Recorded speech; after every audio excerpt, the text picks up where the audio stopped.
For centuries, Buddhists and non-Buddhists alike have used the words Buddha and Buddhism to describe a message of Buddha, but many do not actually know the exact meanings of these words, and therefore whether one or the other word has any relevance to the message of Buddha. The real meanings of these words open up only within the scope of two very important processes, namely experiencing and seeing, which leads to a state known as enlightenment. In fact, without these two parameters of experiencing and seeing, there is no enlightenment and there is no teaching of Buddha. There have been no enlightened ones recorded in the history in the past 2100 years or so. Certainly not in hundreds, thousands, or in hundreds of thousands as were known before that time. There may be vague instances where others have thought that somebody was enlightened, but nobody seemed to have experienced and seen, so that the message of enlightenment could be passed down to help others to achieve the same. There are, of course, various descriptions of such a state in ancient texts, but no results for over 2 millennia. In the absence of results and therefore clarity, it is natural in such circumstances for various communities to separate themselves into different groups, sometimes mixed with their cultural aspects of various countries, emphasizing or highlighting a particular aspect of the message they feel is important, or a particular path they think is essential.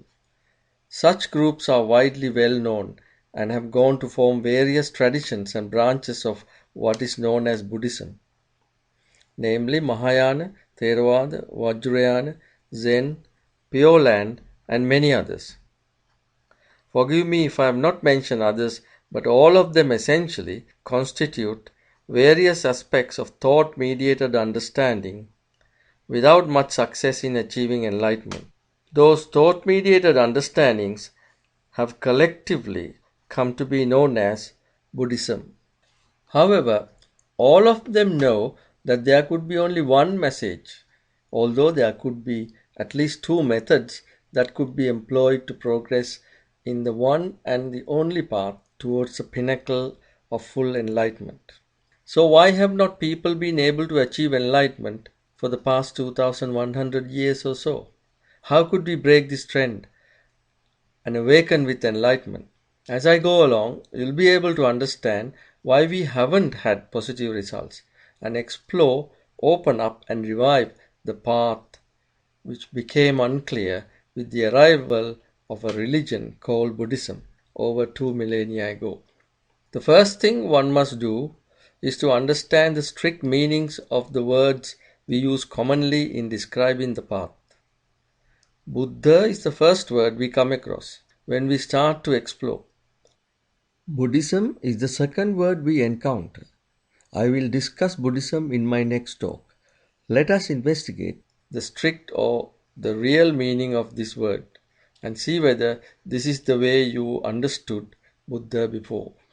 It is a word originated from ancient Indian languages and is a combination of two components, Bud, B-U-D-D, and Tha, T-H-A. Bud means supreme knowledge or supreme intelligence, also known as supra-mundane intelligence. Tha means arisen from within. So Buddha means supreme intelligence or supreme knowledge arisen from within. This is in contrast to acquired knowledge from outside, usually through the process called thinking by using the five senses. Therefore, the first thing one must know is that the word Buddha in its strictest sense is not referring to a person called Buddha. The second thing one must know is that the knowledge is not acquired through thinking, arguing, criticizing, or writing theses in universities. Unfortunately, in Buddhism, the word Buddha always refers to a person, but not to the state of supreme intelligence, which it should be. For the moment, it should be noted that this state of knowledge or intelligence is not wisdom as used in day-to-day language, and in fact much further from it. This supreme knowledge arising within is also called Bodhi in ancient Indian Magadhi language. Let us now look at what this supreme knowledge is and what it is about. This knowledge is unique in that it is the knowledge about reality and beyond reality. What then is reality in a Buddhist sense? It is the ultimate, and I mean the ultimate, building blocks of nature, so tiny that they cannot be divided into matter any further. If one attempts to divide them any further, there would be no reality left when it is called Nibbana.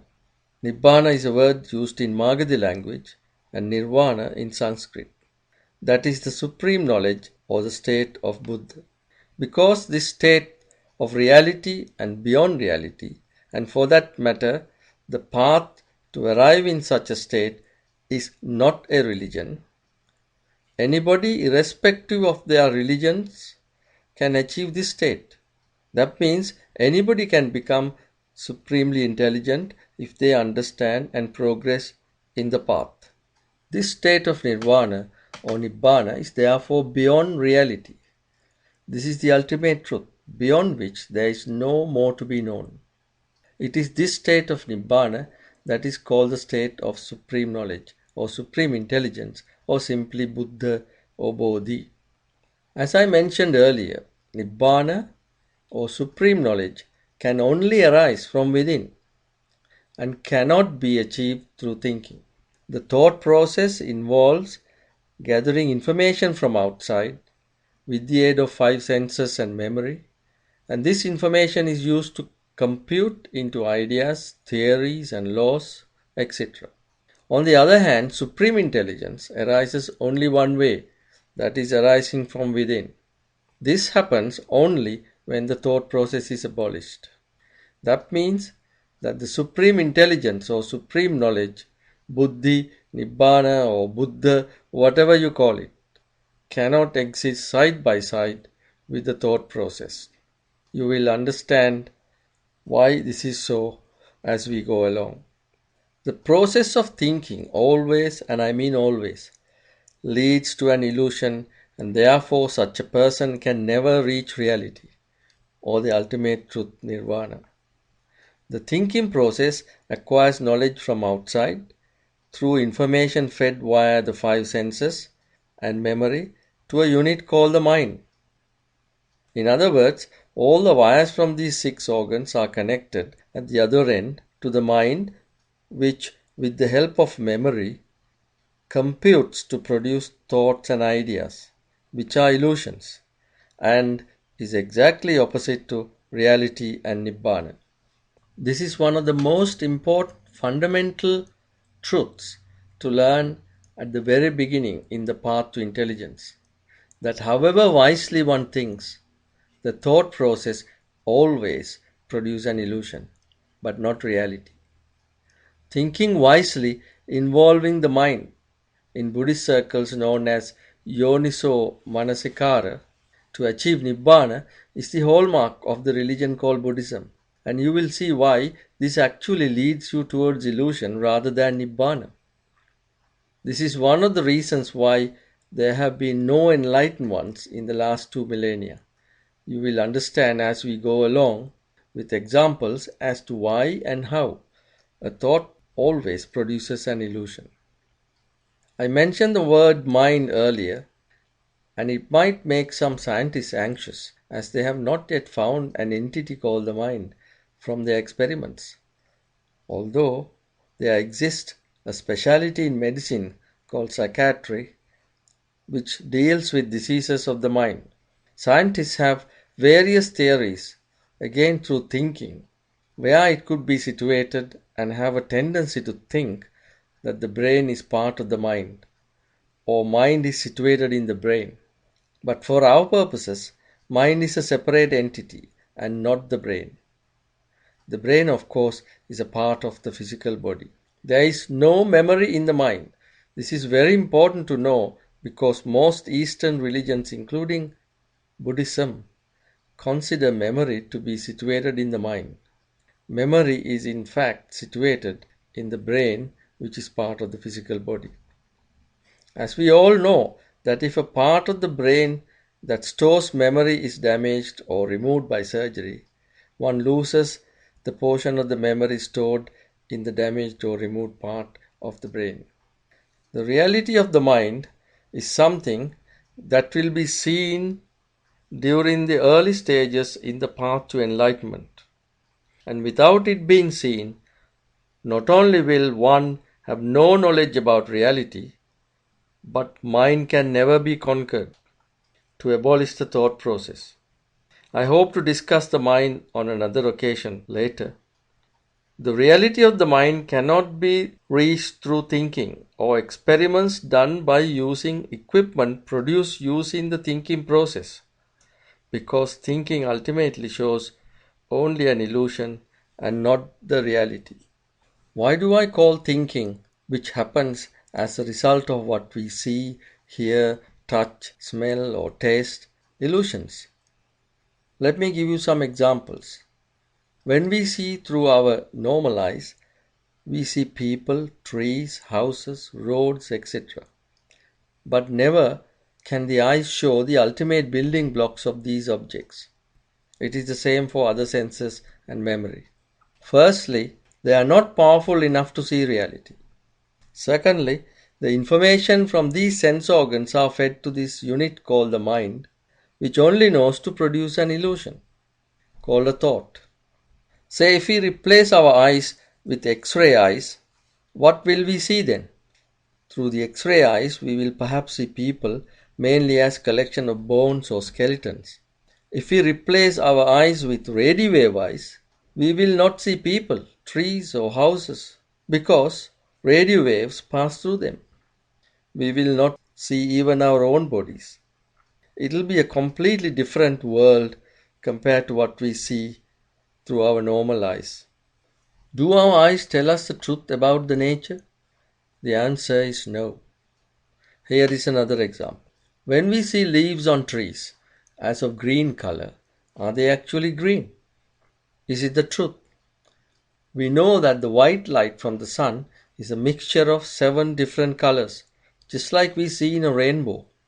When these 7 colors fall on a leaf, all the colors except green are absorbed by the leaf. Because green is not absorbed, it is reflected off the surface of the leaf and falls on our eyes. The eyes then pass this information to the mind, which interprets it as green, whereas in fact, the leaf actually contains all the other colors absorbed into it, except green. The mind, with the help of the eyes and light, fools us to believe that the leaf is green. This, therefore, is an illusion. This means the thought mechanism we use to run our day-to-day lives is inadequate to reach knowledge about reality and nirvana, which is the ultimate truth, the state of Buddha. In fact, we are misguided by this thought mechanism to accept illusions as truth. Now you begin to wonder how on earth can we live without thinking? A fact most people do not know is that when the thinking process stops, a new eye opens up. This new eye, without a physical structure, but still sees, is known in ancient Magadhi language as Panya, or in Sanskrit as Prajna. This new eye brings in a lot more knowledge about us and reality without thinking. This is much more powerful eye compared to the 5 senses and memory, and not only can it see reality but also beyond reality, which is Nibbana. The knowledge from this eye arises from within and does not use information from outside or the mind. As you will understand, this eye of Panya or Prajna and the thought process along with the activity of the mind can never exist together.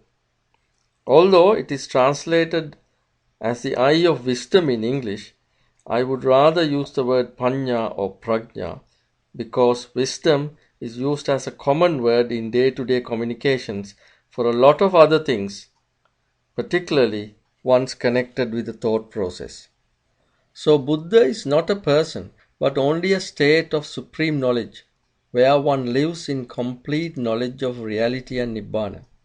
Nibbana or Nirvana is a state beyond reality which is calm, serene, and happy. The happiness of Nibbana is not subjected to fluctuations of mundane life. It arises from within, remains permanent, and present throughout life. In fact, in Nibbana, including its happiness, there is no past, present, or future, but just supramundane knowledge or Buddha. Therefore, the state of Buddha is a timeless state. In certain traditions of Buddhism, it is said that the word refers to a person called Buddha. In fact, the person we commonly refer to as Gautama Buddha, born about 2600 years ago, never referred to himself as Buddha. He referred to himself as Tathagata, which has a deeper meaning. Reference to him as the Buddha is therefore strictly a misnomer. This reference has taken our focus away from reality. 2600 years ago, Gautama Buddha clearly explained that in reality there is no person as such existing in the space of the human body. This concept of Buddha as a person has somewhat undermined or put to a back seat the real meaning of this calm, serene, happy state of supreme intelligence. In spite of the fact that the Buddha message is beyond thought, those who see Buddha as a person do so by using their five senses, thought process, and the mind, contrary to what Gautama Buddha preached. A very important cardinal fact of his message is known as Cheto Vimukti, which means release from the thought process. Now that we have some understanding about the state of Buddha, we will move on to the question as to why we need such a high level of intelligence.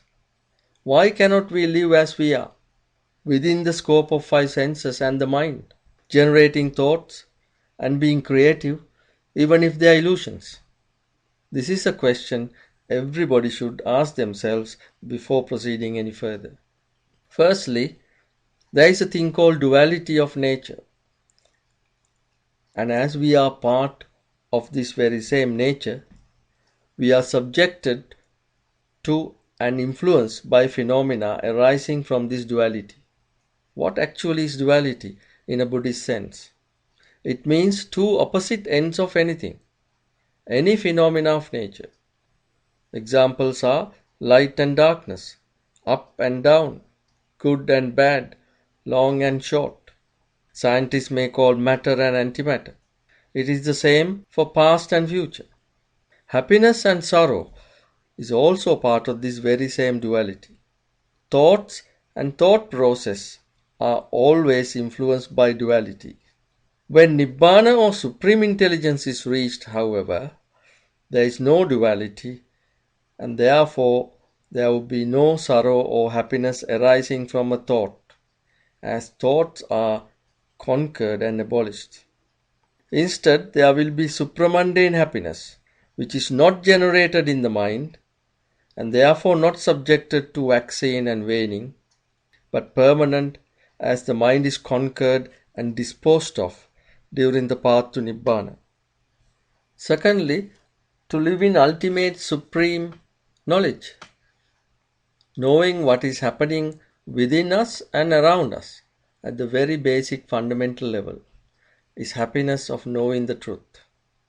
From the day we are born, we search and search, investigate nature, but unfortunately, at a very early age, after being born, when the five senses and the mind start functioning, we are diverted towards illusion and move away from reality.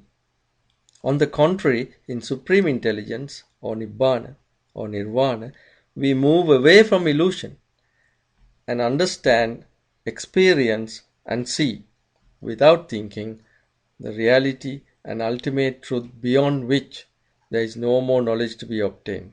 Thirdly, to live in safety. Nibbana is a timeless state and has no past, future, or present. This will invariably lead to a life in safety. Those who wish to explore further before venturing out, the first thing they should know is the exact meaning of the word Buddha. Without this knowledge, you will be lost in the wild, as many have done in the past 2100 years.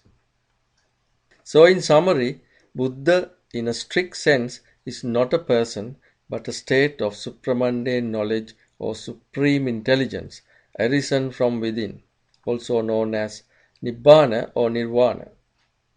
Attaining such a state will lead to a timeless, happy life in safety, without fluctuations, and with complete knowledge or insight, free from illusions of thought, with the elusive troublemaker, the mind conquered.